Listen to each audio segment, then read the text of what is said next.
Have you ever felt like no one is there for you when you need them the most? That moment when you look for support, a shoulder, a word of encouragement, and all you find is silence.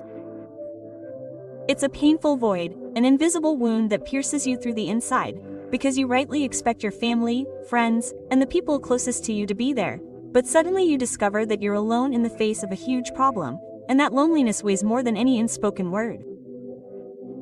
That feeling of abandonment is more common than you might think. You're not alone in feeling lonely. There are millions of people experiencing the same thing you are right now. In fact, a recent study revealed that more than 40% of the population admits to having felt like they had no one to turn to in times of difficulty. Think about that. Almost half of the world felt like they were carrying out their battles in complete solitude. And the hardest thing is that when you're at that point, when you need strength the most, your mind starts to work against you.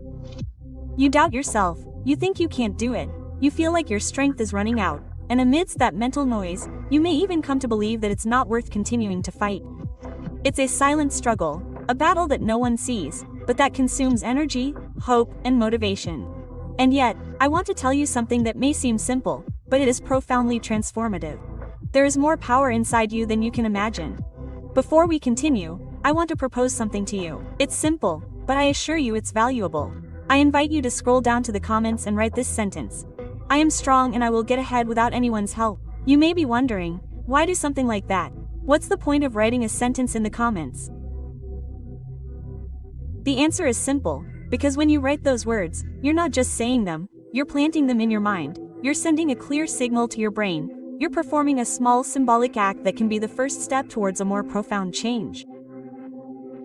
When you write it down, you are making a commitment to yourself. You are telling yourself, today I decide to take control of my life. That act, even though it may seem minimal, carries enormous emotional weight because it represents your decision not to give up, to believe in yourself, to start on a path even if you don't have all the answers yet. Do it now. Write the sentence, and as you do so, you will see how little by little your mind begins to open up space for a different possibility. You will see how, without realizing it, you begin to remember that strength does not always come from outside, that many times true strength appears when there is no one else left. Now, let's move forward. Getting up when you feel like there is no one to support you is not easy. I know, I have seen it many times in consultations. I have heard it in real testimonies, I have felt it myself, but I also know that it is not impossible and, in fact, that experience, as painful as it may seem, can become the exact point where you discover your true value. When you have no one to turn to, when everyone seems to have disappeared, when the messages do not arrive, the calls do not ring. That's when you start looking inward, and there, in that place you previously avoided, you discover resources you didn't know you had. You become more creative, more resilient, more capable of solving problems with what little you have, stronger. I want you to think for a moment about all those people throughout history who achieved extraordinary things without support. They were no different from you. They weren't superheroes. They were ordinary people who decided not to stay on the ground. People who understood that giving up was not an option and that same strength is inside you, even if you don't see it clearly now. Today we live in a society that talks a lot about independence, but paradoxically we are more dependent than ever. We depend on the approval of others, we depend on a like, a reply message, on constant company so we don't feel empty. And when suddenly that company disappears, we feel like we can't cope with life. But the truth is different. True power comes when you learn to be with yourself, when you discover that the only person who will walk with you every day of your life is you. And in that realization, in that encounter with yourself, the true path to your inner strength begins. The World Health Organization indicates that more than 30% of people suffer from anxiety or depression at some point in their lives. And many of these crises do not arise from a tragic event, but from the deep feeling of being alone, of having no support, of feeling that if they fall, no one will catch them. But what these studies also show is something hopeful. People who develop resilience, that is, the ability to get up again and again, are 60% more likely to overcome these crises and come out stronger. And that brings us to something very important. Your attitude towards loneliness can change everything. The first step is to accept your reality. Today you may not have someone to reach out to you, and yes, that hurts. It hurts deeply, but dwelling on the pain waiting for things to change on their own does not solve anything. What transforms your life is not regret, it is decision. The decision to pick yourself up with what you have, to start with little, to take a step even when everything seems dark. And this is where your story of transformation begins, because when you decide to move forward, even without support, you are reconnecting with the most important person in your life. You, that person who has been there from the beginning, the one who has endured difficult days, silent tears, complicated decisions, that version of you that deserves all your respect, your care and your attention. You are not alone. Even if you feel that way today, you are not defeated. Even if today you feel that you can't go on, you are at a turning point, and what you do from here can change everything. When you feel alone, really alone, there comes a moment when everything stops, not on the outside. Sure, the city continues with its noise, people continue walking, talking, laughing, but inside something freezes. It is as if time were suspended in a space where no one can enter. What hurts the most is not the external silence, but the internal noise. That voice that begins to question everything. Why is this happening to me? Where are those who swore to be there? What did I do wrong? That's where many people break down, because it's not just about someone's physical absence. It's about feeling forgotten, about losing that basic connection that reminds us that we belong. However, there's a truth that few dare to say. You won't always have support, and accepting that idea isn't giving up, it's emotional maturity. Because living your life waiting for someone else to save you is living your life postponing your strength. And here comes one of the most important reflections. What you do when no one sees you defines who you really are. On those days when there's no message of encouragement, no hug, no word of support, that's where your character emerges. Not the one you show on social media, not the one you project at work, but the one that's forged in the silence of your room when no one expects anything from you. Some people think that being strong means not feeling pain, but true strength appears when you choose to continue despite the pain. And continuing doesn't mean ignoring what you feel or pretending that everything is okay. It means moving forward with a broken heart, but with a determined soul. That's where loneliness stops being a punishment and starts becoming an uncomfortable but necessary teacher, because it teaches you what no one else can teach you: how to hold on. And that's no small feat. Learning to hold on in the middle of a storm without an external hand is one of the most formative experiences you can go through. For years I've seen people go through times like this, people who seemingly had everything: family, partner, friends. And yet a crisis, a loss, a conflict, a betrayal would come along and suddenly they would find themselves alone. That's where many stories shatter, but it's also where others are reborn. Do you know what the difference is? The decision. It's not a sudden motivation or a miraculous enlightenment. It's a decision made quietly, almost whispered, but firmly. Today I'm not giving up. That's enough to get started. Most of us have been raised to look outside ourselves for validation, support, even comfort. Since we are children, we seek approval in the eyes of others, but very few of us learn to look at ourselves with compassion, to treat ourselves as we would treat someone we love. And when we do, everything changes, because then instead of telling ourselves, "You failed again," we begin to tell ourselves that you are trying, and that is already valuable. Instead of criticizing ourselves for not having enough strength, we recognize ourselves for continuing to stand up. It is not about falling into a false positivity. It is not about saying that everything is fine when it clearly is not. It is about accepting what there is, but not stopping there. Understanding that you are indeed at a low point, but it is not your end point. When the mind is not trained, it tends to exaggerate pain, to get trapped in loops of thoughts that repeat the same idea over and over again. You can't do it, you are alone, no one understands you.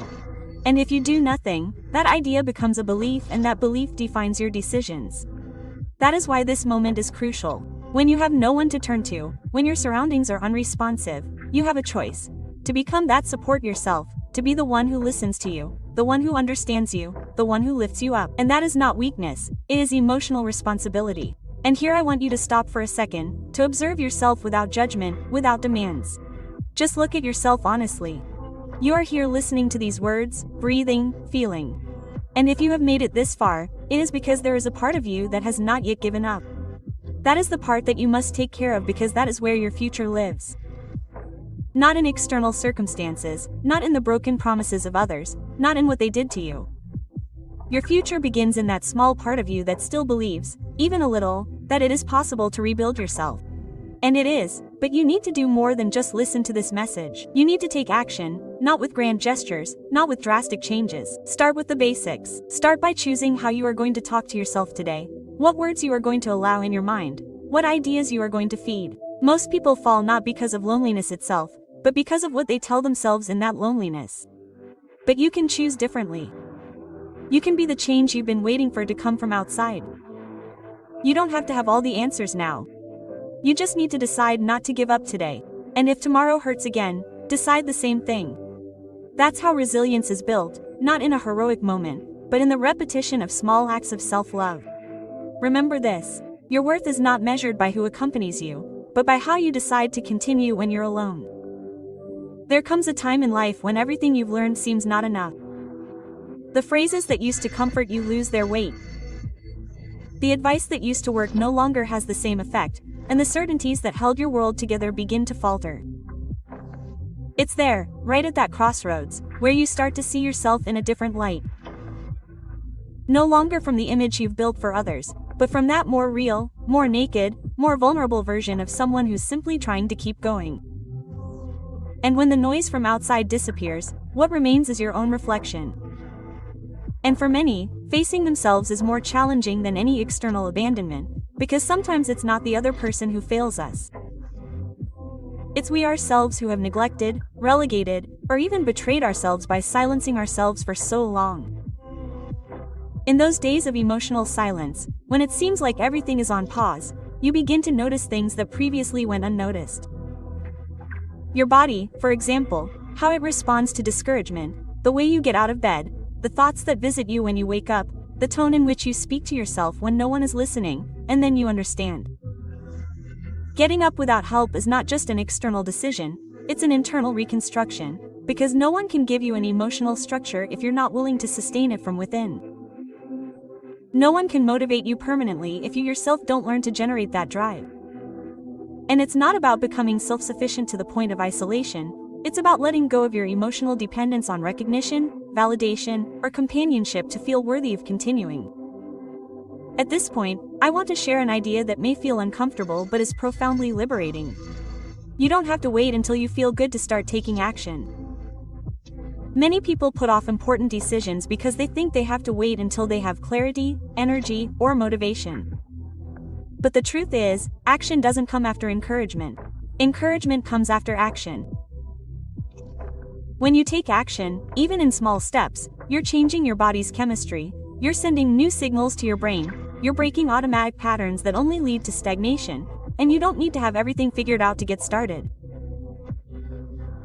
You just need to be willing to move, even when you're scared, even when you're tired. That's why one of the most powerful things you can do in moments of solitude is to create structure in the midst of chaos. It's like building a shelter in the middle of a storm, something small but strong. It can be something as basic as setting a time to wake up, organizing your space, or mindfully preparing your food. These are everyday gestures that we often overlook, but that send a message of support to the mind. I am here taking care of myself, and when you do it, something begins to change.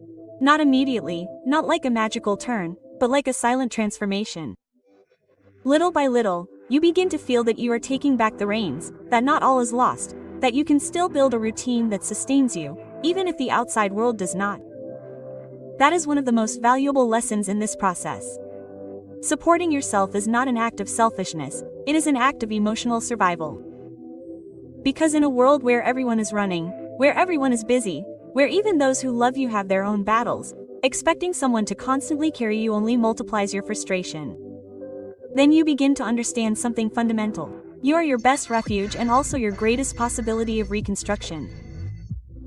Not because you will never need anyone again, but because by learning to be with yourself, you stop living in lack and begin to build from emotional autonomy. This path is not easy.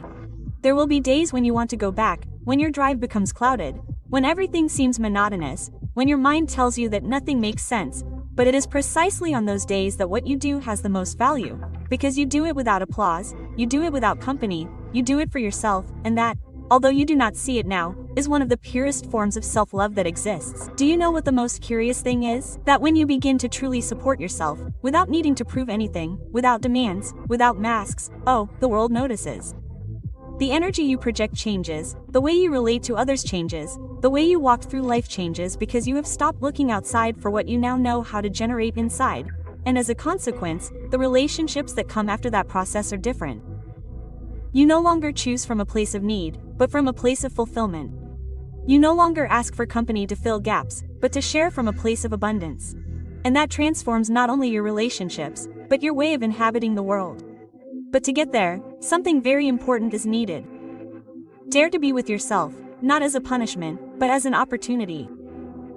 Sit in silence and listen to what you carry inside.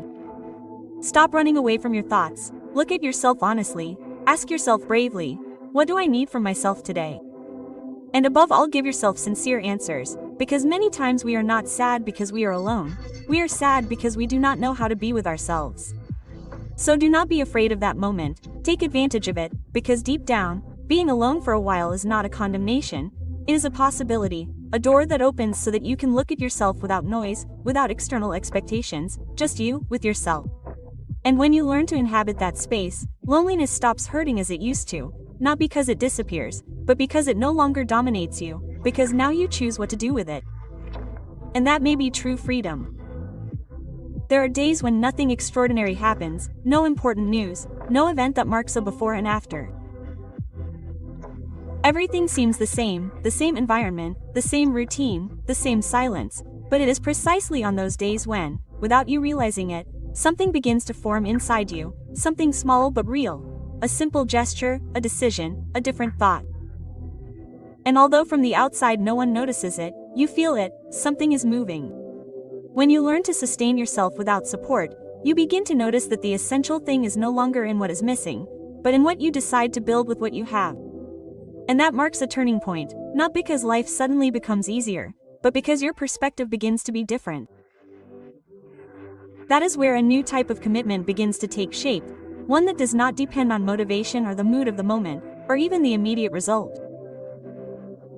It is about a deep and silent decision, not to abandon yourself no matter what happens. And at that point you begin to understand the true value of perseverance, not the epic perseverance that they sell us in heroic speeches. I'm talking about discreet consistency, the kind that isn't publicized, the kind that doesn't receive applause, the kind that simply says, today I also choose myself, today I also take care of myself. Quote. That's where change begins to build, not in grand gestures, but in repetition, in what you do even when you don't feel like it, in what you keep doing even when you don't see results, because true growth doesn't feel like an explosion, but like sowing. And that sowing requires emotional discipline. Think about it, when you feel like you don't have support, the first thing that gets disorganized is your inner world. You wake up without energy, without direction. The hours pass and seem to leave no trace. Everything loses shape. That's why one of the most important things you can do in those moments is not to look for answers outside, but to give structure to your day. Not as a rigid obligation, but as a way to remind yourself that you still have control over something, that even though life may seem uncertain, you can create a safe space in the midst of chaos, deciding what time you wake up, how you start your morning, what words you choose to listen to, what thoughts you allow to linger. These are details that seem small, but they are not, because each one of them is a way of reclaiming emotional territory, a way of telling yourself, I am not in the hands of chance, I am here and I am taking charge. And that order, however simple, begins to change the tone of your days. Many times the mind needs routine to regain confidence because in the midst of disorder, what is most lost is the notion of progress. If there is no direction, there is no visible progress, and when you do not see progress, you convince yourself that you are not achieving anything. That is where frustration, discouragement, and the temptation to give up appear. But if you do the exercise of organizing your days, even minimally, you will begin to notice small differences. Maybe you woke up 10 minutes earlier today, maybe you cooked something that nourished you, maybe you wrote something that you needed to let go of. These aren't big achievements, but they are signs, and your mind needs them because when you see signs of life, you activate internal resources that were dormant, and without realizing it, you start to emerge from emotional lethargy. Furthermore, structuring your day not only protects you from mental chaos, it also restores a sense of identity. Because when you're in a crisis, you often stop recognizing yourself. You no longer do what you used to do. You no longer speak like you used to. You no longer treat yourself like you used to. And that creates a disconnect with yourself. But when you create a routine that reflects who you want to be, you begin to reconnect with that version. You gradually become the type of person who takes care of herself, who listens to herself, who prioritizes herself. And you do it without needing anyone to see it, without having to prove anything to anyone. You do it because you understand that your well-being can't continue to depend on external factors, that no one is going to come and give you what you're denying yourself. Sometimes we wait for life to improve before we start taking care of ourselves, but it's the other way around. It's when we start taking care of ourselves that life begins to take shape in a different way, because you are the center from which everything starts, and if you're chaotic, everything else will be too. Now, that doesn't mean that everything will be perfect. It doesn't mean that every day will be productive or that you'll always have clarity. It means that you choose to be present even when everything is cloudy, that you choose to keep moving forward, even when moving forward is harder than staying still.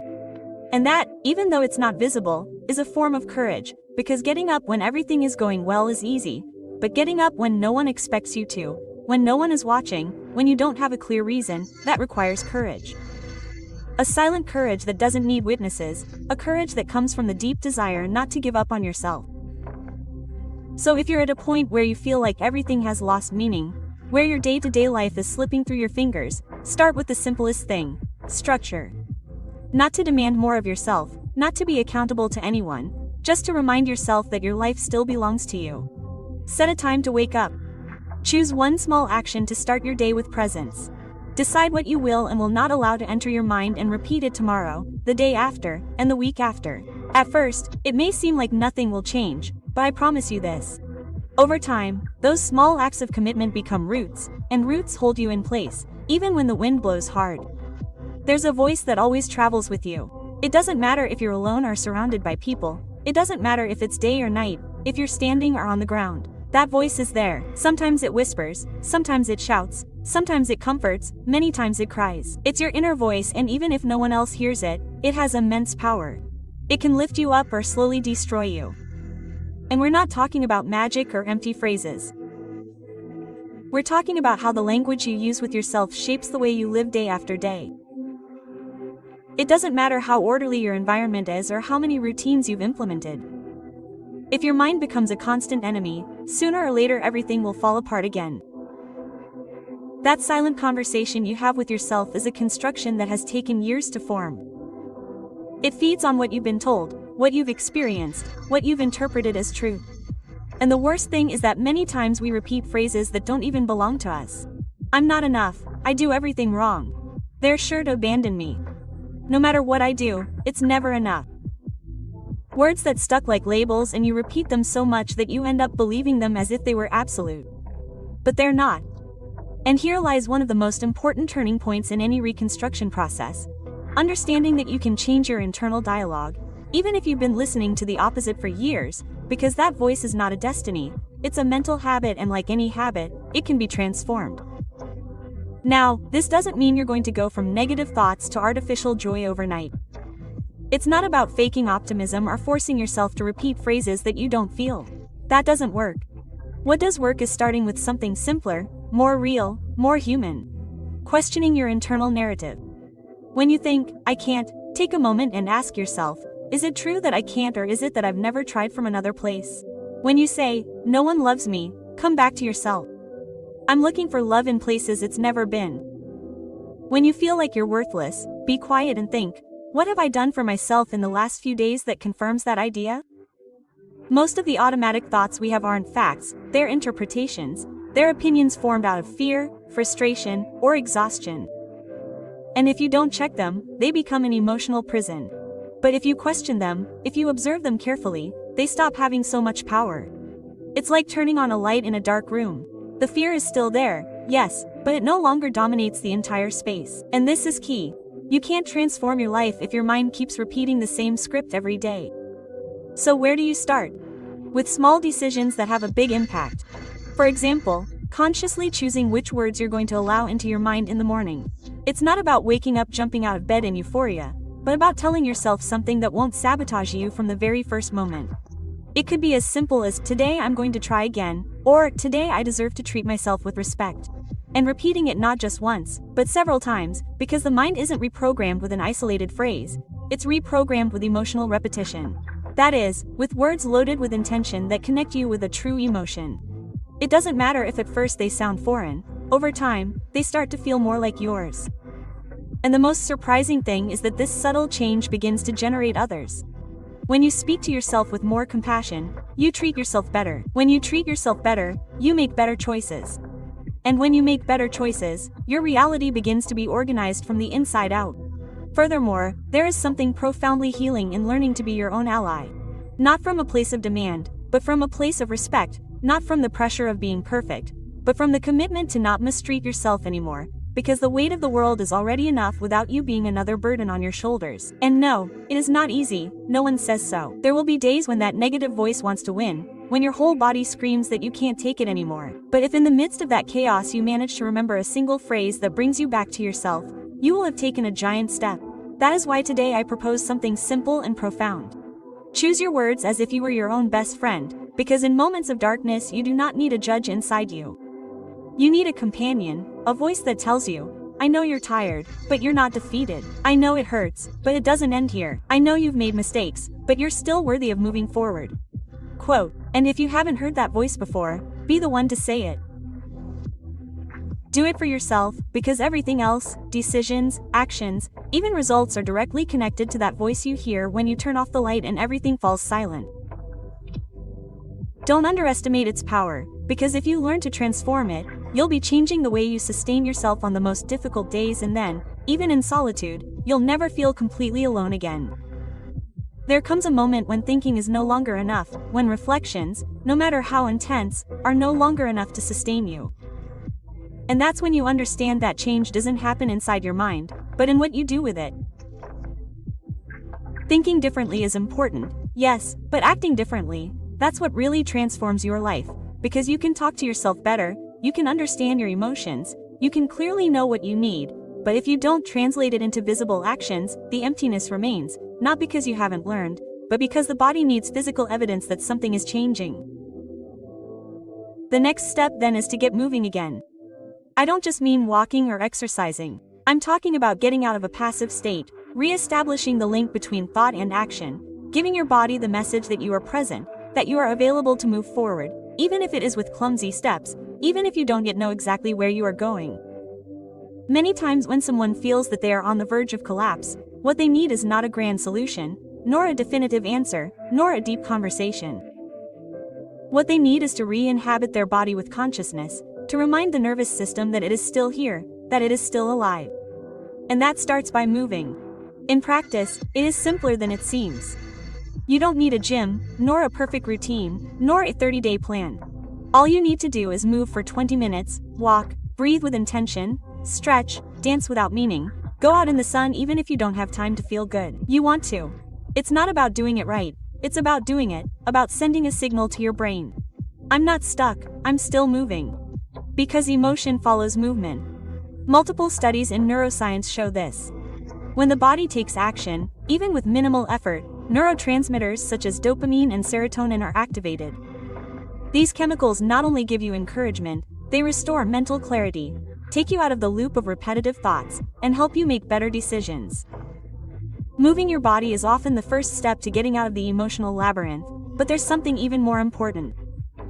Moving is a way of reconnecting with yourself, because when you're emotionally paralyzed, you stop inhabiting yourself, you become an observer of your own life, you watch the days go by as if they were someone else's, you disconnect from your vital energy, and that's where action breaks the cycle. Writing can also be that movement, putting into words what you feel, even if no one reads it, even if it has no form, even if you erase it later. The simple act of writing the things you carry inside are a way of releasing mental baggage, of stopping carrying everything inside. It's like opening a window in a closed room. It doesn't solve everything, but it changes the air. Don't write to show off, write to let go, to understand yourself, to organize, to empty a little of that internal world that, when left unexpressed, weighs more than you can imagine. Many people have told me in consultations, I don't know why I feel this way if nothing serious has happened. And upon exploring a little more, we discover that it's not that nothing has happened, it's that everything has been trapped inside, with no space to come out. That's why writing is not a minor therapy. It's a deeply healing tool, an intimate conversation with yourself, and many times it's the only way to reach truths that you didn't even know were hurting you. But if in addition to stimulating your body and mind, you also stimulate your capacity for learning, then you're opening the door to a broader transformation. Because pain has a very particular way of closing off the world to you. It makes you believe that nothing new is worthwhile anymore, that everything has been said, that there's no point in looking beyond the current problem. And that's where learning something new becomes an act of rebellion. Rebellion against stagnation, against resignation, against the automatic thinking that tells you there's nothing else to do. Learning doesn't mean you have to take a course or embark on a new career. It can be something small, a chapter in a book, a video with a useful idea, a podcast that offers you another perspective. What's important is not the content, but the message you give to your mind. I still have the capacity to grow. And growing, even in the midst of pain, is one of the most powerful experiences you can have. Because when you learn, even if it's just a new detail every day, you show your brain that you're not on hold, that you're still a protagonist in your story, not a spectator of what happens to you. Learning is an act of presence, of affirmation, of decision. And if you combine physical movement, emotional expression, and conscious learning, you're creating an internal ecosystem that can sustain you even on the darkest days. You don't need to do everything at once. You don't need to do it perfectly. You just need to start with an action that depends exclusively on you. Because that's where you regain your power, in what you can choose now, in what you can change without asking permission, in what's within your reach today. You may not be able to control what others do. You may not be able to reverse the past or predict the future. But you can decide how you're going to spend this hour, what you're going to do with this afternoon, how you're going to talk to yourself at the end of this day. That's yours. And that's where the real power begins, in what you can choose now, in what you can change without asking permission, in what's within your reach today. You may not be able to control what others do. You may not be able to reverse the past or predict the future. But you can decide how you're going to spend this hour, what you're going to do with this afternoon, how you're going to talk to yourself at the end of this day. That's yours. And that's where the real power begins, in what you can do. Change. You may not have big news today. You may not have managed to resolve what you have been trying to do for weeks. You may not feel like you have made any progress in any aspect of your life. But there is something that almost no one has told you that is fundamental to your process. Every small step counts more than you can imagine. And no, it is not a nice phrase to comfort you. It is a truth that changes the way you relate to yourself.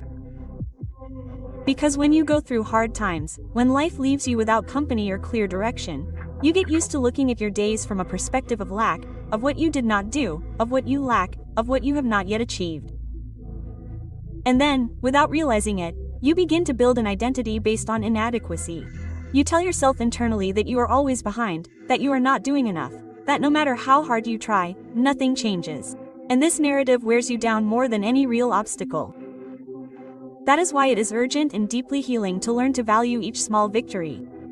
You do not need to have taken a big leap. It is enough to recognize that you got up despite being tired, that you were kind to yourself, that you were kind to yourself. When you could have punished yourself, said no to something you used to accept out of fear, took a deep breath instead of exploding. That's progress. The thing is, we're trained to ignore the subtle. We're taught to applaud visible success, goals accomplished, results that others can admire, but no one celebrates silent effort. No one calls you to congratulate you for not giving up today. And yet, that's the kind of strength that changes a life.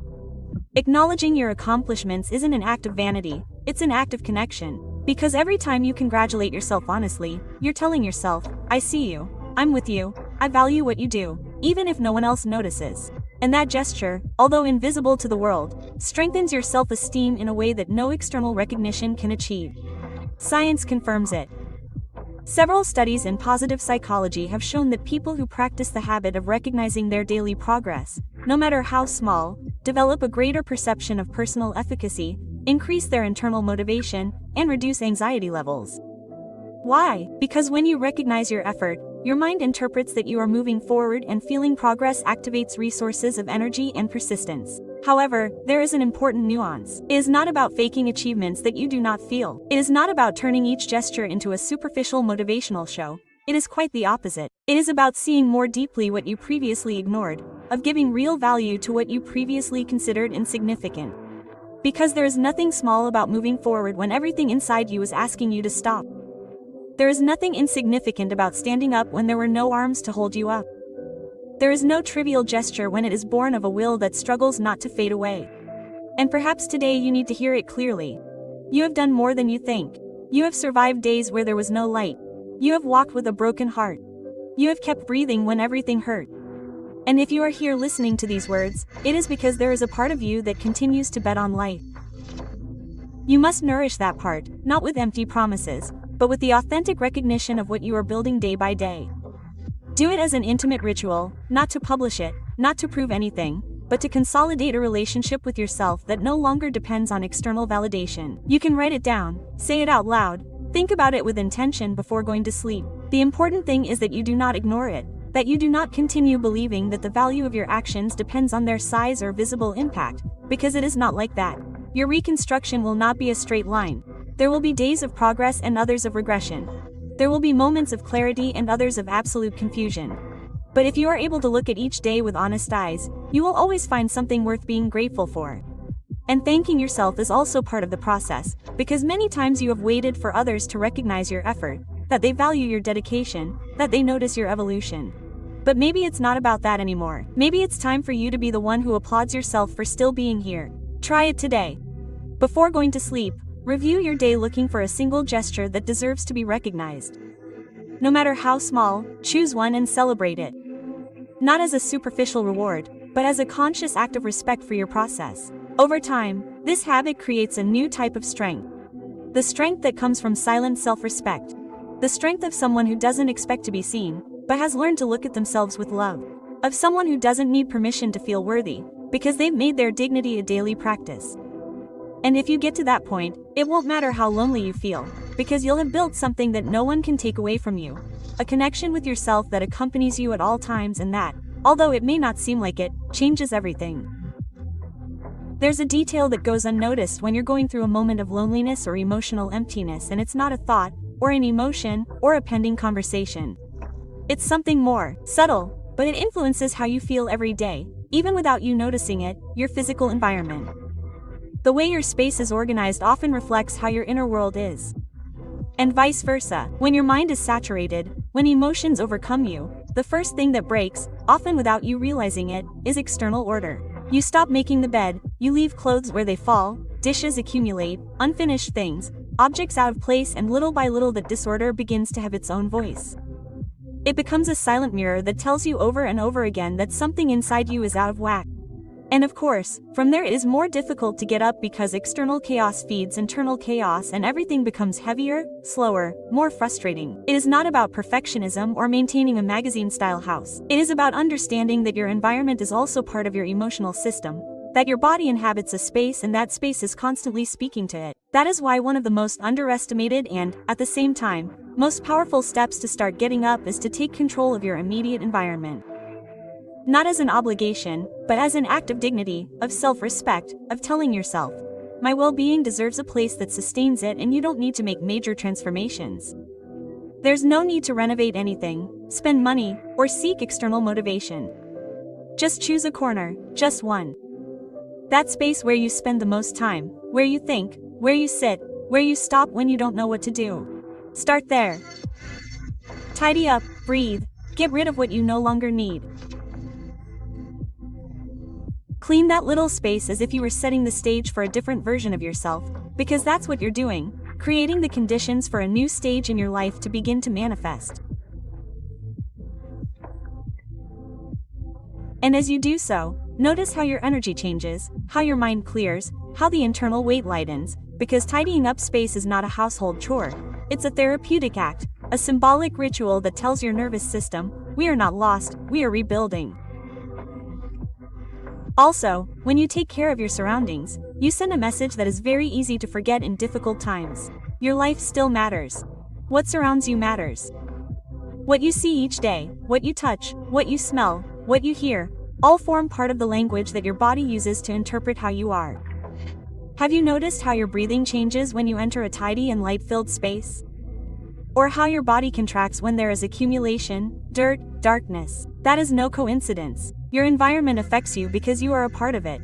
You are not separate from the place you inhabit. You create it and it creates you. That is why taking care of that space is much more than a practical routine. It is a way of regaining emotional sovereignty at a time when many things are beyond your control.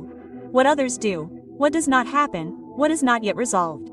Being able to take control of the immediate gives you back power, not over the world, but over yourself. And when you regain power over yourself, everything begins to change. Furthermore, this act has a cumulative effect. When you see that a corner of your life is under your control, care, you feel stronger to take care of other parts too. Your thoughts, your decisions, your relationships.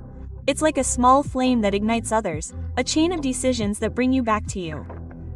Don't underestimate the impact of something as simple as opening a window and letting the sun in. Don't ignore what happens inside you when you prepare a space where you can be in silence, without distractions, without unnecessary noise, because that silence, well accompanied, transforms into clarity. And if you can't change everything, it doesn't matter. No one asks you for perfection, just presence, just intention. The act of creating beauty in the midst of darkness, no matter how minimal, is a statement of resistance. It's your way of saying, I'm still here. I still have a voice. I can still build something worthy with what I have. That's something I've seen time and time again. People who began their transformation not with big decisions, but by choosing to take care of their space as a reflection of their commitment to life, as if in the midst of noise they wanted to say, I may be broken inside, but I still deserve a clean place, a corner of peace. And that corner eventually becomes a home, not just in a physical sense, but an emotional one. A place where you can return when everything else overwhelms you. A place that you built yourself, that doesn't depend on anyone else, that doesn't disappear when others leave, that doesn't change with external crises. It's yours, just like this process is, just like this new way of living. So if today you don't know where to start with the space you inhabit. Do it with respect, do it calmly, do it as someone who is preparing the ground for something new, even if you don't know what yet, because in that silent preparation, in that almost invisible act, you are sowing a powerful seed, the seed of someone who has decided to stop waiting for change and start bringing it about. Learning to get up without help doesn't mean that you have to harden yourself. It doesn't mean turning off your sensitivity or becoming cold in order to protect yourself. Many people, after going through moments of abandonment or disappointment, build walls so high around themselves that they no longer know how to get out of them. And at first it seems logical. If no one was there for you when you needed them the most, why leave the door open again? It's an understandable reaction. Pain teaches us to protect ourselves, but sometimes in that attempt to avoid suffering anymore, we end up blocking the only thing that can truly heal us, the ability to feel freely again. Because it's not about closing yourself off, but about reconfiguring yourself, learning to be with yourself without depending on others and from there reconnecting without fear. That's one of the deepest lessons in the emotional reconstruction process. Understanding that being self-sufficient is not the same as being isolated, that you can learn to support yourself without closing yourself off from others, that you can take care of your heart without locking it down. At first, the line between the two is blurry. When you've been let down, when you've felt that deep emptiness of not having anyone, your instinct tells you that the only way to avoid suffering again is to stop trusting. But the truth is that this decision, if prolonged, ends up extinguishing the most alive part of you. Because we are relational beings, we need connection, we need exchange, but we can only live these relationships in a healthy way when they are not built on lack, when you are not looking for someone else to complete you, save you or give you back what you have denied yourself. That is why this process begins with you, not as a selfish act, but as a necessary condition to then be able to open yourself up from a different place. There is a big difference between someone who shares their life because they enjoy it and someone who shares it because they are afraid of being alone. The first option is freedom, the second is necessity, and that need usually generates unbalanced relationships, constant frustration, fear of abandonment and an attachment that wears you down. On the other hand, when you learn to stand on your own 2 feet, when you no longer need someone to validate you to feel complete, you begin to choose relationships based on affinity, not on lack. You begin to give from the abundance of who you are, not from the urgency of what you lack. And that transforms the way you relate to the world. You begin to set boundaries without guilt, to say no when something hurts you, to not pursue those who are not willing to stay, not from arrogance, but from the awareness of your own value, because you no longer seek outside what you have learned to build inside. But this does not mean closing yourself off from love, friendship, or companionship. Quite the opposite. It means that now you can receive without fear, give without emptying yourself, be with someone without losing yourself. And most importantly, you can be alone without feeling abandoned. That is emotional maturity. Therefore, if at this moment you feel tempted to turn off your heart completely, if you have thought that the only way to not suffer again is to harden yourself, I want to invite you to look deeper. Do not confuse protection with disconnection. Do not turn pain into identity, because although closing your heart seems like a defense, in the long run it becomes a prison. Taking care of yourself does not mean isolating yourself. It means knowing who you are, what you need, and from where you choose to connect. And if today you still do not know how to open yourself without losing yourself, That is okay, no one knows completely. This path has no formulas, but the important thing is that you don't lie to yourself. Don't say that you don't need anyone just because no one was there. Don't say that you're better off alone if what you really want is company. Be honest with yourself, be brave with your emotions, and in the meantime, keep building yourself. Strengthen your internal dialogue, your routine, your self-care, not to close yourself off from the world, but to be able to inhabit it from another place, from a more authentic, more firm, more serene place.